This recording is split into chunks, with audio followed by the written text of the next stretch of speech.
नमस्कार, India times में आपका स्वागत है और आपके साथ में आशुतोष तिवारी हाजिर हैं कोरोना अपडेट के साथ। लगातार हम आपके बीच हाजिर होते हैं और आपको कोरोना संक्रमण के खतरे के बारे में बताते हैं और उन तमाम परिस्थितियों के बारे में बताते हैं जिन परिस्थितियों के सहारे हम कोरोना से लड़ाई लड़ रहे हैं और कोरोना संक्रमण की चेन को तोड़ने में मजबूती मिल रही है। इसमें प्रशासन का बेहद अहम रोल है और प्रशासन की सख्ती का नतीजा ये हुआ है कि धीरे धीरे कर हम संक्रमण की चेन को तोड़ने में कामयाब हो रहे हैं और एक सामान्य जनजीवन की ओर आगे बढ़ रहे हैं।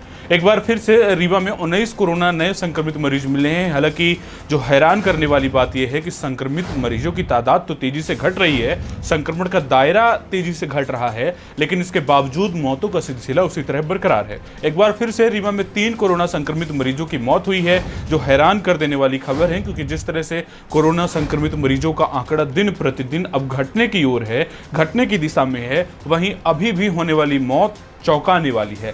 लगातार कोरोना संक्रमित मरीजों की पुष्टि के लिए प्रशासन अब लगातार अभियान चला रही है। मध्य प्रदेश सरकार के निर्देशानुसार किल कोरोना अभियान के तहत चौराहों पर एंटीजन से जांच शिविर लगाया जा रहा है, जिसके माध्यम से कोरोना की जांच कर मरीजों को चिन्हित किया जा रहा है। कल सिरमौर चौराहे में यह जांच हुई थी, उसके पहले कॉलेज चौराहे में जांच की गई थी।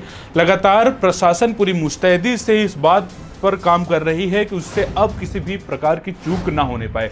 हालांकि एक समय आता है जब कोरोना संक्रमण उछाल में रहता है, उस स्टेज से अब हम पार होते दिख रहे हैं। जो लहर है, जो संक्रमण का जो दूसरा लहर है, उसका पीक लगभग अब गुजर रहा है और अब जो नई चुनौती है वो यह है कि जहां भी संक्रमण नाम के लिए भी बचा है, थोड़ा बहुत संक्रमण है, उसे भी अब खत्म करने की जरूरत है और लगातार इसमें आपकी भागीदारी भी बेहद जरूरत है, सतर्कता बेहद जरूरत है, सावधानी बेहद जरूरत है। अपने और अपने परिवार की सुरक्षा के लिए तमाम उन उपायों को अपनाना बेहद जरूरी है जिससे कोरोना संक्रमण से बचा जा सके। इसमें टीकाकरण का भी बेहद अहम रोल है।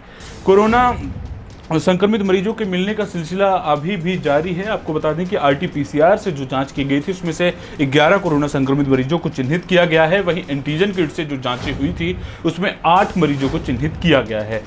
158 मरीज स्वस्थ हुए हैं। लगातार संक्रमित मरीज तो मिल ही रहे हैं, अभी भी संक्रमितों का मिलने का सिलसिला जारी है। 19 मरीज एक बार फिर से मिले हैं, लेकिन राहत की बात यह है कि लगातार मरीज कोरोना संक्रमण से निजात पा रहे हैं और कोरोना संक्रमण को मात भी दे रहे हैं।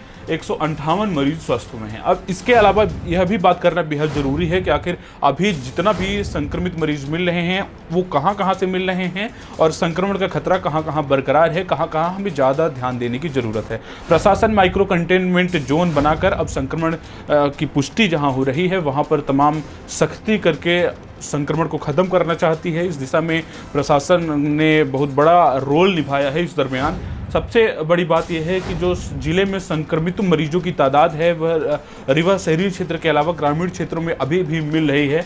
रीवा शहरी क्षेत्र में 9 कोरोना संक्रमित मरीजों की पुष्टि की गई है। वहीं गोविंदगढ़ की बात की जाए तो गोविंदगढ़ में 1 कोरोना संक्रमित मरीज मिले हैं, नई गढ़ी में 3 मरीज मिले हैं, गंगेय में 1 मरीज मिले हैं, रायपुर करचिलियान में 2 मरीज मिले हैं, मऊगंज में 2 मरीज मिले हैं, हनुमना में 1 भी मरीज नहीं मिले। ये हनुमना के लिए बेहद राहत की खबर है। जवा में 1 मरीज मिले हैं, त्योंथर में 1 मरीज मिले हैं, सिरमौर में एक भी मरीज नहीं मिले हैं। त्योंथर और सिरमौर का जिस तरह से वहाँ पे खतरा था, वहाँ अब एक भी संक्रमित मरीजों की पुष्टि नहीं की जा रही है। यह उन क्षेत्रों के लिए, उन तहसीलों के लिए बेहद राहत की खबर है। सबसे बड़ी बात यह है कि जिस तरह से किल कोरोना अभियान चलाया जा रहा है, प्रशासन अब तेजी से मुस्तैदी के साथ काम कर रहा है, लेकिन हमने उस समय को भी देखा है जब अस्पतालों में ज़रूरी दवाओं की किल्लत रहा करती थी, जब अस्पतालों में ऑक्सीजन की किल्लत रहा करती थी। इससे प्रदेश सहित देश भर में कहीं हमें उन सभी दृश्यों को नहीं भूलना चाहिए। हमने टीवी स्क्रीन में देखा है कि कितनी मौतें हुई हैं, लगातार संक्रमित मरीजों की जो पुष्टि हो रही थी और कितने मरीज जान गंवा रहे थे, उसकी भयावहता को हमें भूलना नहीं चाहिए। इन सभी से सबक लेते हुए हमें यह सीख लेनी चाहिए कि हमें संक्रमण भले ही कम हो रहा है, संक्रमित मरीजों की तादाद घट रही है, लेकिन हमें अभी भी उसी तरह से सख्ती के साथ तमाम उन नियमों का पालन करना है, कोरोना प्रोटोकॉल का पालन करना है, कोविड गाइडलाइन का पालन करना है, जिससे हम कोरोना से बचे रह सके, एक स्वस्थ वातावरण का निर्माण हो सके। आप अपने और अपने परिवार की सेहत को लेकर फिक्रमंद रहिए। धन्यवाद।